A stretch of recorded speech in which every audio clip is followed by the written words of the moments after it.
Qual foi do caso do ET de Varginha? americano. E qual foi o fim? As pessoas viram esse cara com vontade de cagar viram aqui lá, no canto? Aí o que eles fizeram?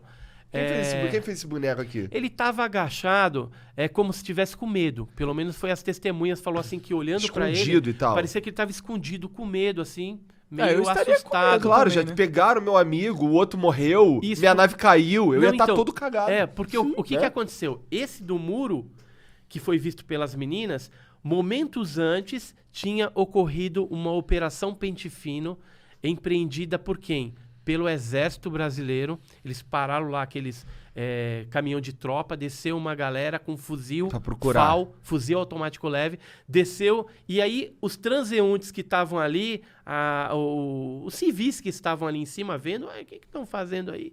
Escutaram tiro de FAL, pá, pá, pá, escutaram os tiros.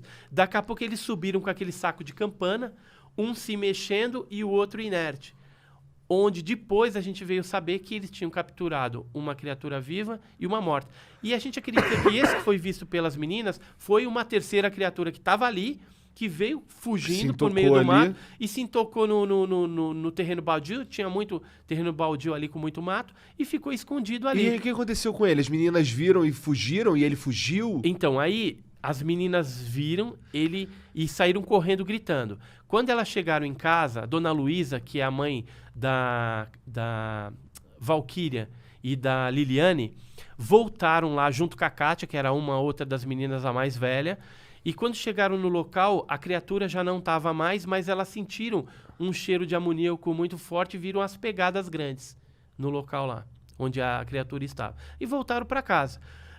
Algumas horas depois, patrulhando ali aquelas ruas do Jardim Andere, que foi no bairro de Jardim Andere, lá em Varginha, o Marco Elixerezi, junto com o seu companheiro da Polícia Militar, que já estava sabendo que tinha criaturas ali e que estava ocorrendo toda aquela movimentação, identificaram uma criatura que passou em frente do carro deles.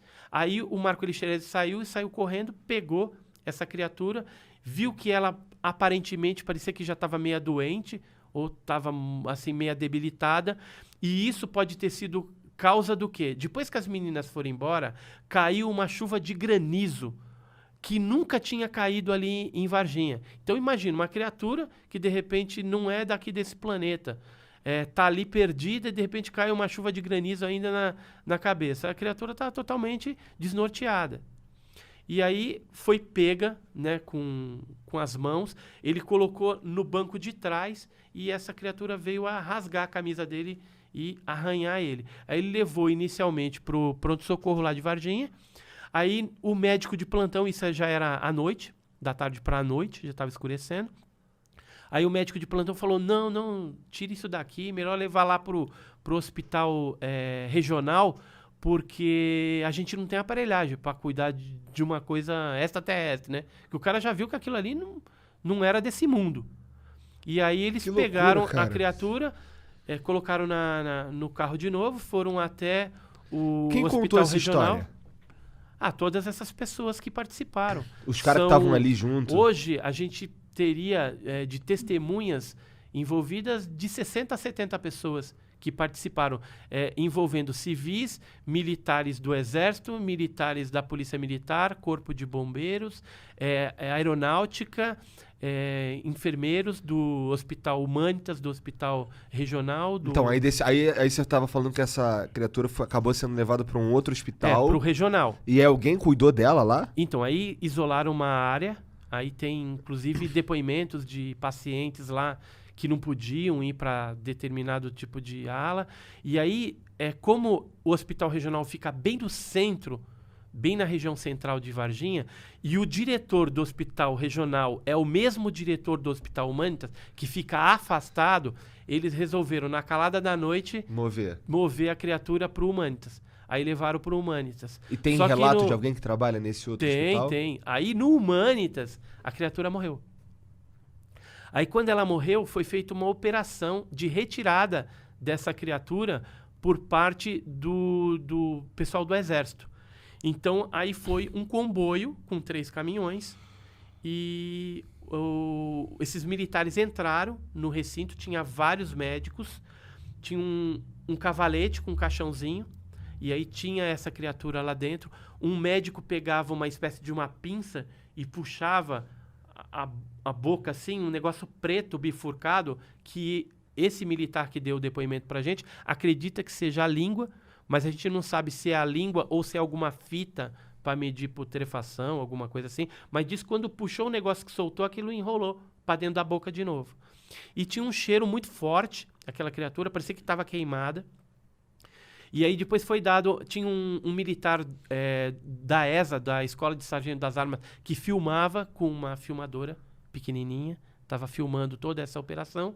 E aí foi dado a ordem para aqueles militares fecharem o caixão num determinado momento. Aí os médicos se afastaram, eles colocaram a tampa daquele caixãozinho, aborboletaram, colocaram um saco preto e aí saíram e colocaram dentro do caminhão, que entrou de ré na entrada lateral do Hospital Humanitas, e dali eles saíram, foram até Automaco, que é que mexe ali com manutenção de caminhões. Tinha os outros 2 caminhões, aí fizeram o comboio novamente e seguiram rumo à Escola de Sargento das Armas, que é em Três Corações, uma cidade vizinha, fica a 15 quilômetros de Varginha.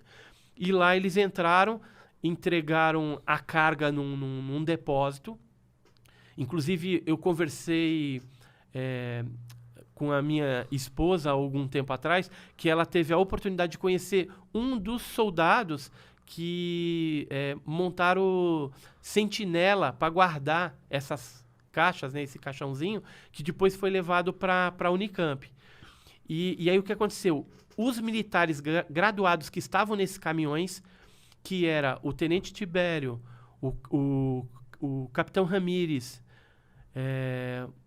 o Sargento Pedrosa, eles foram levados na sala do Tenente Coronel Olímpio Vanderlei, e lá o Tenente Coronel Olímpio Vanderlei falou para eles o seguinte: vocês acabaram de participar de uma missão ultra secreta, conto com a descrição dos senhores, e amanhã, às 4 horas da manhã, todos aqui para dar continuidade à missão, que era para levar essas cargas lá para Campinas. E se vocês quiserem, ele falou, vocês podem até dormir aqui no quartel. Quem quiser volta para casa, mas amanhã, 4 horas da manhã, a gente está dando prosseguimento à missão. E aí foi feito dessa forma. De manhã, eles fizeram um novo comboio, seguiram para Campinas, para Escola Preparatória de Cadetes, que é um prédio cor-de-rosa que tem lá em Campinas. Não sei por que é cor-de-rosa, tá? Porque as coisas do Exército tinha que ser verde, né?